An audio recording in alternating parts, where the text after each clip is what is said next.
कहानी का भाग 7। रहस्यमय सायों द्वारा तिजोरी लूटना। अर्जुन की साइकिल का आगे का रिम मुड़ चुका था और हैंडल भी। अर्जुन को समझ में नहीं आ रहा था कि यह कैसे हुआ।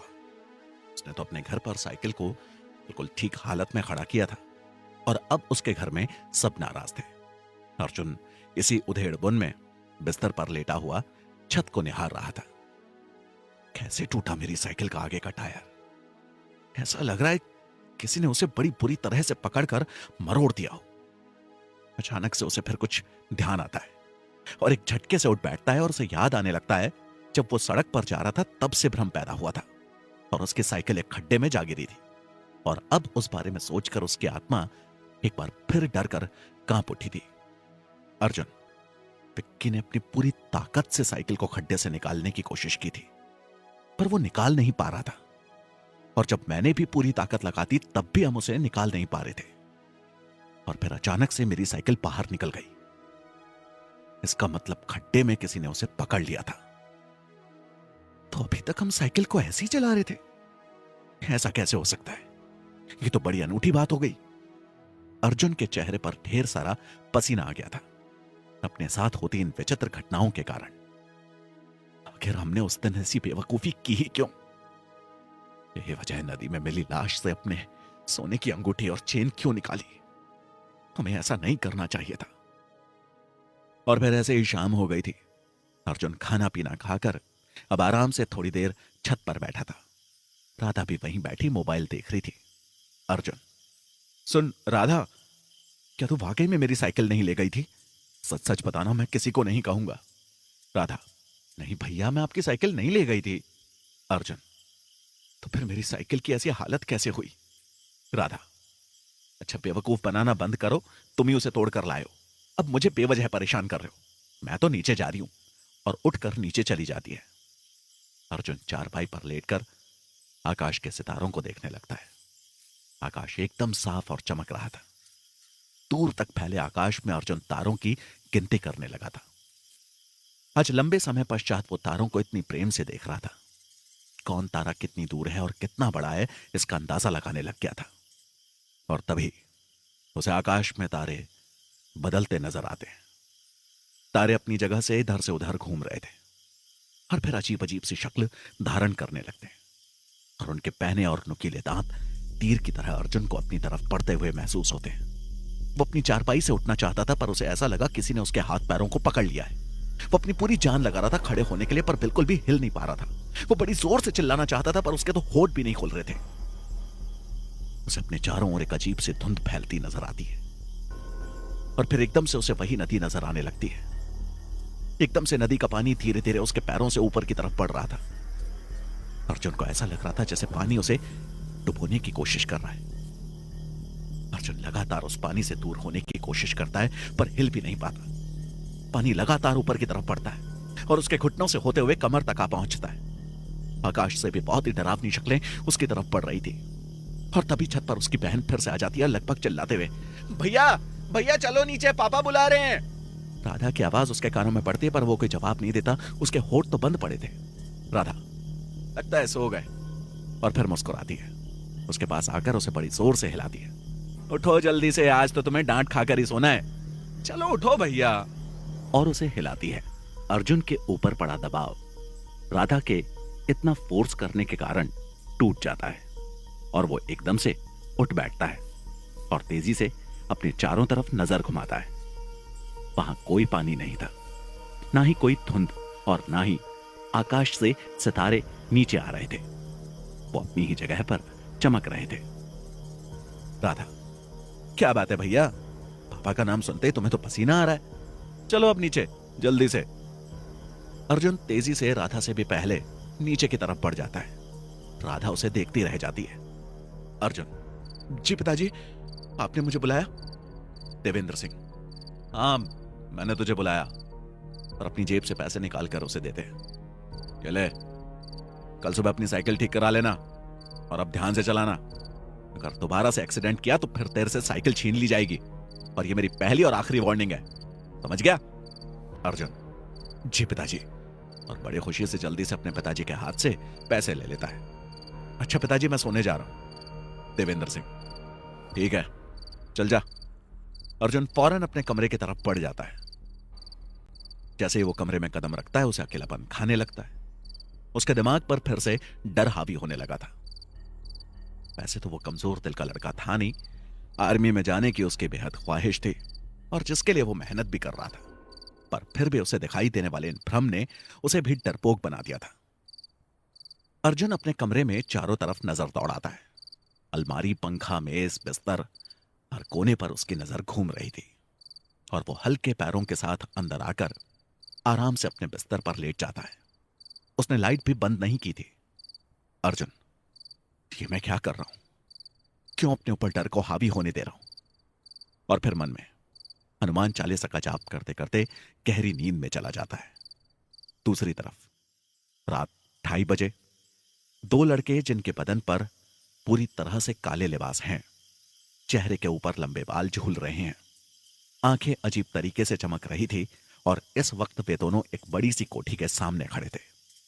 उन दोनों की नजरें आपस में मिलती हैं और फिर बड़ी आराम से उस कोठी की दीवार पर वो दोनों चढ़ जाते हैं। उन दोनों को देखकर दूर बैठे 2 कुत्ते, जो जर्मन शेफर्ड नस्ल के थे, एक बार तो गर्दन उठाकर देखते हैं और फिर उनके गले से हल्की हल्की कूं कूं की आवाज निकलती है। चौकीदार उन्हें धमकाता है, शोर क्यों मचा रहे हो? चुप बैठे रहो। जर्मन शेफर्ड दोनों कुत्ते चौकीदार की कुर्सी के नीचे दुबक से जाते हैं, जैसे उनका मालिक उन्हें हंटर से पीट रहा हो। दोनों साए बड़ी सधी हुई चाल के साथ आगे बढ़ जाते हैं और फिर एक ही झटके में मेन दरवाजा खोल देते हैं और फिर वहां से सीढ़ियां चढ़ते हुए एक बड़े से रूम के अंदर एक बड़ी अलमारी के पास पहुंच जाते हैं, जो एक लॉकर था। एक साया अपना हाथ उस पर रखता है और वो अलमारी तेजी से खुल जाती है। उस पर लगे सभी सेंसर कीबोर्ड अपने आप काम करने लगते हैं, जिसका पता कहीं और भी चल गया था, घर में रहने वाले मालिक को और पुलिस स्टेशन में। पुलिस स्टेशन, ये तो कोठी नंबर 82 में सेठ घनश्याम दास के लॉकर का इमरजेंसी बीप है। इसका मतलब कोई उनकी कोठी में जाकर लॉकर को तोड़ने की कोशिश कर रहा है। और फिर पुलिस कश्ती पुलिस दल को इस बारे में सूचना देती है। लगभग 2-3 मिनट में ही पुलिस को वहां पहुंच जाना था और इधर कोठी में रह रहे सभी लोगों को अलार्म की आवाज सुनाई दे गई थी। सेठ घनश्याम दास और सभी घर के सदस्य लॉकर वाले रूम की तरफ भागते हैं। उनमें से कईयों के हाथ में रिवॉल्वर भी थी, जो शायद लाइसेंस वाली थी, पर दरवाजे पर पहुंचकर सबको रुक जाना पड़ा। दरवाजा बंद था। सब उसे खोलने और तोड़ने की कोशिश करने लगते हैं, पर दरवाजा ना तो खुलता है और ना ही टूटता है। वो तो उनसे हिलता तक नहीं। जबकि अंदर वो दोनों साए लगातार लॉकर से सोना, चांदी, हीरा और पैसे निकालकर अपने साथ लाई गई बोरियों में भर रहे थे। उन दोनों के चेहरे बिल्कुल चांद के समान पीले दिख रहे थे। ऐसा लग रहा था कि बदन का सारा खून सूख चुका हो। दोनों बड़े आराम से अपना काम कर रहे थे और फिर बड़े आराम से वहां से लटक कर नीचे उतरते चले जाते हैं, जैसे कि कोई छिपकली उतर रही हो। पुलिस वाले भी कोठी के अंदर दाखिल हो चुके थे और उनकी नजर खिड़की से उतरते उन दोनों सायों के ऊपर एक पल को पड़ जाती है। दरोगा मनोज कुमार, उधर देखो, उधर 2 चोर हैं, जल्दी से मेरे पीछे आओ। और सभी पुलिस वाले दरोगा के पीछे उस खिड़की की तरफ बढ़ते हैं, पर वहां पहुंचकर तो उन्हें एक जोरदार झटका लगता है। वहां तो कोई भी नहीं था। दरोगा, जल्दी से चारों तरफ ढूंढो और यहीं आसपास कहीं छुप गए हैं। और फिर पुलिस वाले, चौकीदार और सब लोग वहीं बगीचे में ही आसपास उन दोनों सायों को ढूंढने लगते हैं। जर्मन शेफर्ड नस्ल के 2 कुत्ते दीवार की तरफ ही देखकर लगातार भौंक रहे थे और कभी आगे को भागते थे, फिर पीछे लौट आते थे, फिर आगे भाग रहे थे और फिर लौट कर आ रहे थे। पुलिस वाले उनकी यह हरकत देख रहे थे। दरोगा मनोज कुमार, ये कुत्ते किन पर भौंक रहे? वहां तो कोई भी नहीं है। और फिर कुत्ते शांत हो जाते हैं। ऊपर कोठी से आते हल्ले को सुनकर दरोगा फौरन अंदर की तरफ भागता है, जहां घर के सभी सदस्य दरवाजे को तोड़ने में लगे थे। दरोगा, क्या हुआ, दरवाजा नहीं खुल रहा? सेठ घनश्याम दास, लगता है चोरों ने अंदर से दरवाजा बंद कर दिया है। दरोगा, रुको मैं देखता हूं। और वो 4 कदम पीछे हटता है और बेहद ही तेज रफ्तार से अपना कंधा दरवाजे से टकराता है, पर दरवाजा तो ऐसे खुल जाता है जैसे कि वो खुला हुआ हो। दरवाजा तो एक तरफ को खुल गया था, पर दरोगा अपने आप को संभाल नहीं पाया और जमीन पर जा गिरा। पुलिस वाले जल्दी से उन्हें संभालते हैं। दरोगा फौरन से खड़ा हो जाता है और सामने खुली तिजोरी को देखकर हैरान रह जाता है। वो बिल्कुल साफ थी। घनश्याम दास और घर के सभी सदस्य अंदर आ चुके थे और वो भी हैरान थे कि दरवाजा ऐसे कैसे खुल गया। और अब उससे भी ज्यादा हैरान इस बात को लेकर थे कि इतनी हाई सिक्योरिटी वाली इस तिजोरी को कोई कैसे खोल कर लूट सकता है और उसमें रखा अरबों का माल कोई कैसे ले जा सकता है, वो भी बिना किसी की नजर में आए। घनश्याम दास आए मैं तो लुट गया और अपना सीना पकड़कर बैठ जाता है। उसे शायद हार्ट अटैक आ गया था। दरोगा मनोज कुमार, अरे सेठ जी को संभालो, इन्हें फौरन हॉस्पिटल लेकर चलो। और फिर तेजी से सेठ जी को हॉस्पिटल की तरफ लेकर बढ़ गए थे उनके परिवार के सदस्य। दरोगा मनोज कुमार इसकी जानकारी इंस्पेक्टर अनिल शर्मा को देता है। इंस्पेक्टर, क्या कह रहे हो? सेठ घनश्याम दास की तिजोरी को किसी ने उनके घर में ही लूट लिया? दरोगा मनोज कुमार, जी सर, और मैंने खिड़की से 2 लोगों को उतरते हुए भी देखा, पर जब हम खिड़की के पास पहुंचे और हमने आसपास देखा, वहां कोई भी नहीं था। वो दोनों ऐसे गायब हो गए जैसे परछाइयों की तरह। अनिल शर्मा, सेठ जी के घर में कैमरे तो लगे होंगे, उनमें हम उन्हें देख सकते हैं। दरोगा मनोज कुमार, पर एक बात और भी अजीब हो रही थी सर। अनिल शर्मा, कैसी अजीब बात? दरोगा, सर सेठ जी के दोनों कुत्ते बेवजह ही भौंक रहे थे, पर उन्हें देखकर ऐसा लग रहा था कि वो किसी पर भौंक रहे हैं, पर उस तरफ कोई भी दिखाई नहीं। और दूसरी बात सर, मैं जब ऊपर लॉकर वाले रूम में गया तो दरवाजा बंद था। घर के सब सदस्य उसे बहुत देर से तोड़ने का प्रयास कर रहे थे, पर असफल हो रहे थे। और जैसे ही मैंने उस पर टक्कर मारी, वो अपने आप ही मुझसे खुल गया, जिस कारण मैं भी गिर गया था। इंस्पेक्टर, ये क्या कह रहे हो? तुम्हारे कहने का मतलब है कोई भूतिया घटना हुई है? तुम अंधविश्वास वाली बात कर रहे हो? दरोगा, नहीं सर, अभी मैंने ऐसा कुछ नहीं कहा, पर मैंने जो महसूस किया वही आपको बताया है। इंस्पेक्टर, ठीक है, तुम वहीं रुको, मैं अभी थोड़ी देर में आ रहा हूं। और हाँ, फॉरेंसिक टीम को भी वहां आने के लिए कह दो और परिवार के सभी सदस्यों को लॉकर से दूर कर देना। दरोगा मनोज कुमार, जी सर, वो तो मैंने पहले ही सबको दूर कर रखा है, आप बिल्कुल फिक्र मत कीजिए, किसी ने लॉकर को हाथ नहीं लगाया।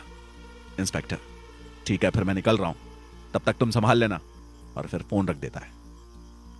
कुछ ही समय पश्चात कोठी के अंदर काफी भीड़ जमा हो गई थी। सरकारी लोग अपनी कार्यवाही पर लग गए थे और उन्हें वहां से कुछ भी मिल नहीं रहा था।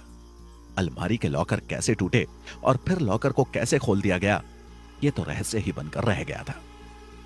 इंस्पेक्टर अनिल शर्मा इस वक्त वहां पहुंच चुके थे और वो भी खिड़की से नीचे देख रहे थे। ये तो 2 मंजिला है, यहां से वो 2 शख्स उतर गए, पर कमाल है, ना तो किसी के भी हाथ पैरों के कोई निशान ही नजर नहीं आ रहे, या दीवार पर कोई रगड़ के निशान। दरोगा मनोज कुमार, यही तो मैं भी तब से देख रहा हूं, मैंने तो 2 लोगों को उतरते हुए भी देखा, पर वो मिले ही नहीं। पूरी कोठी को हमने अच्छी तरह से देख लिया है, हर एक कमरे को, फिर भी कुछ हाथ नहीं लगा। इंस्पेक्टर अनिल शर्मा खिड़की से ही गेट पर बैठे दोनों कुत्तों की तरफ देखते हैं, जो एक कोने में दुबके पड़े थे, जैसे कि वे बहुत डरे हुए हों। दरोगा मनोज कुमार, सर, उन कुत्तों को देख रहे हो?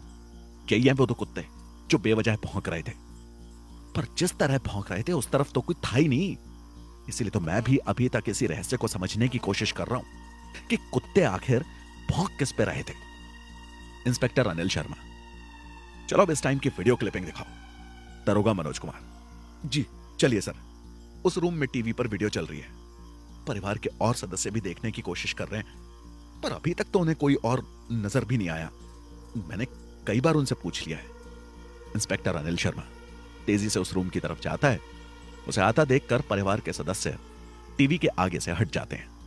अब इंस्पेक्टर और अन्य पुलिस वाले उस समय के टाइम के हिसाब से वीडियो को चेक करने लगते हैं।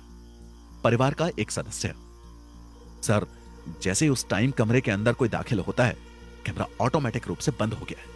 बाहर लॉन के कैमरे का भी यही हाल है। इंस्पेक्टर अनिल शर्मा, आपके कहने का मतलब है कि कैमरा उस वक्त ऑफ हो गया था? पारिवारिक सदस्य, नहीं सर, टाइमिंग तो चल ही रही है, पर वीडियो नहीं बन पा रही है। कैमरे ने भी अजीब सा व्यवहार कर दिया। अब खुद देख लीजिए आखिर उस वक्त क्या हुआ था। और फिर सबकी नजरें टीवी पर जम जाती हैं। जैसे ही दरवाजा खुलता है, कैमरे में एक अजीब सा धुआं नजर आता है और टाइम चलने लगता है, पर कैमरे अब सिर्फ धुआं ही दिखा रहे थे और कुछ नहीं। ना तो फिर अलमारी खोलने का सीन नजर आया और ना ही लॉकर के खुलने का, और ना ही खिड़की के रास्ते किसी के उतर कर जाने का। पर कमरा पूरी तरह से रहस्यमय लग रहा था, जैसे उस कमरे के अंदर सब कुछ गायब हो गया था। इंस्पेक्टर अनिल शर्मा, ये चोरी का कौन सा तरीका है? इसका पता लगाना होगा। लगता है कोई नई विज्ञानी टेक्नोलॉजी आई है, पर इतने हाई टेक तरीके से चोरी कौन कर सकता है? किसी ने कैमरे को भी वीडियो बनाने से रोक दिया है। दरोगा मनोज कुमार, जी सर, ऐसा ही हुआ है। और सबसे बड़ी बात तो मुझे यह लग रही है कि वो हम मनुष्य को नहीं दिखाई दे रहा, पर जानवरों को दिख रहा है। तभी तो वो कुत्ते भौंक रहे थे। इंस्पेक्टर अनिल शर्मा, तुम्हारी सुई तो कुत्तों पर ही अटक गई है। इस बात को एक तरफ करो और तहकीकात को दूसरे तरीके की तरफ ले जाओ और सोचो, आखिर चोरों ने कौन से वैज्ञानिक तरीके का इस्तेमाल किया होगा? दरोगा Manoj Kumar, ji sorry sir. Inspector Anil Sharma, क्या घर के सभी कैमरों के साथ ऐसा हुआ है या फिर इन्हीं 2-3 कैमरों के साथ? दरोगा मनोज कुमार, जी सर, सिर्फ 3 कैमरों के साथ। एक जो गैलरी में था, एक कमरे के अंदर, और एक जो बाहर लॉन में खिड़की से लेकर बाहर तक के नजारे दिखा रहा था। इंस्पेक्टर अनिल शर्मा, तो एक काम करो, तीनों कैमरे उतारकर लैब टेस्टिंग में भेज दो और पता करो कि आखिर में प्रॉब्लम क्या आई थी। किसी ने कैमरों के साथ छेड़छाड़ की है चोरी करने के लिए, और मुझे तो लगता है इसमें उन्हीं का सबसे बड़ा हाथ है, जिसे इस लॉकर की पूरी जानकारी थी कि यह कैसे खुलता है। दरोगा मनोज कुमार, सर आपका शक घर के ही किसी सदस्य के ऊपर है, और बड़ी गौर से इंस्पेक्टर के चेहरे की तरफ देखता है। इंस्पेक्टर, देखो, तहकीकात करते वक्त सब तरीके से जांच करनी होती है, और इतनी बड़ी हाई टेक्नोलॉजी वाली तिजोरी को खोलना कोई आसान बात नहीं है, तो भी सिर्फ 1-1.5 मिनट में। दरोगा मनोज कुमार, सर ये बात तो मेरे भी समझ में नहीं आ रही कि कोई सिर्फ 2 मिनट में यहां आकर तिजोरी खोलकर सारी दौलत लेकर यहां से कैसे निकल सकता है? हमें यहां पहुंचने में सिर्फ 2.5 मिनट लगे थे, सिर्फ 2.5 मिनट। इंस्पेक्टर अनिल शर्मा, तभी तो मैं कह रहा हूं कि यह सब एक प्री प्लान्ड लूट है। पहले ही सब कुछ लूट लिया गया था, बाद में सब ड्रामा किया गया है, और ऐसा वही कर सकता है जो इस घर में रहता हो और उसे इस लॉकर की पूरी जानकारी हो।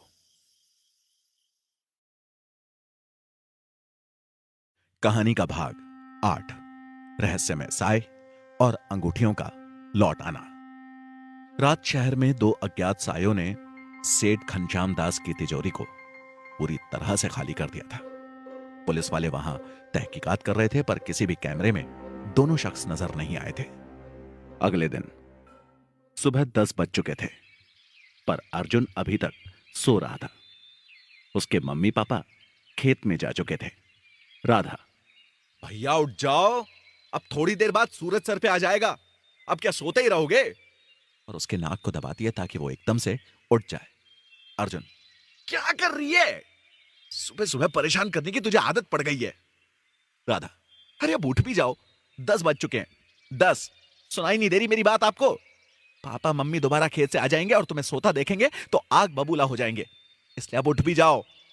अर्जुन बहुत बुरी तरह से आलस में था, और राधा के बार बार चिल्लाने पर उसे उठना ही पड़ता, और बहुत ही मरी और धीमी आवाज में, क्या कहा?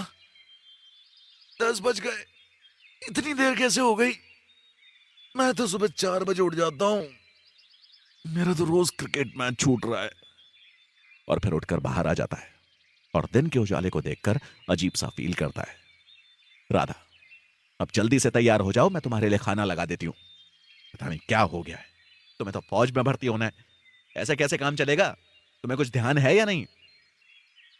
अर्जुन को अपनी बहन की बात वाकई में सीरियस लगती है। फौज में जाना तो उसका एक सबसे बड़ा सपना है, और वो रोज ही अपनी प्रैक्टिस मिस कर रहा है, पर उसकी समझ में नहीं आ रहा है ऐसा हो क्यों रहा है। वो तो टाइम का बहुत ही पक्का था। जब से नदी में नहा कर लौटा हूं तब से तो जिंदगी ही चेंज हो गई है। कुछ समझ में नहीं आ रहा है। चलो अब जल्दी से तैयार होकर एक राउंड खेत पर लगा ही आता हूं। और फिर वो जल्दी से तैयार होकर नाश्ता करके खेत की तरफ निकल गया था, और तभी उसे कुछ एहसास होने लगता है। उसकी पैंट की जेब में उसे फिर से कुछ चुभने का एहसास होता है, और ऐसा होते ही उसके दिल की धड़कन फिर बढ़ जाती है। वो रास्ते में चलते चलते साइड में रुक जाता है, एकदम से अपनी जेब में हाथ डालता है और उस चीज को पकड़कर बाहर खींच लेता है। इस बार वो बहुत बुरी तरह से डरकर कांप गया।